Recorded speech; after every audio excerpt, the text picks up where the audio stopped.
यहाँ एक तेज और आसान क्रीमी फ्रूट चाट की तरकीब है। क्रीमी फ्रूट चाट की सबसे खास बात इसका मखमली सा जायका है जो हर फल को निहायत खूबसूरती से लपेट लेता है। यह डिश न सिर्फ देखने में दिलकश होती है बल्कि खाने में भी निहायत हल्की और मज़ेदार होती है।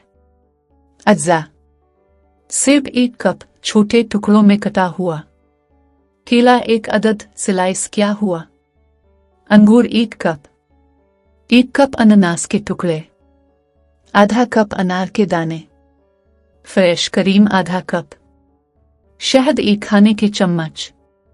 एक बड़े बोल में सारे कटे हुए फल डाल दे।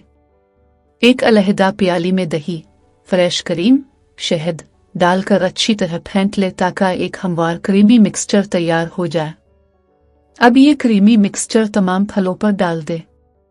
चम्मच की मदद से फलों को मिक्स करें ताकि क्रीम हर फल पर अच्छी तरह लग जाए।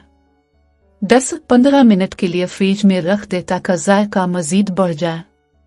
ठंडी ठंडी सर्व करें।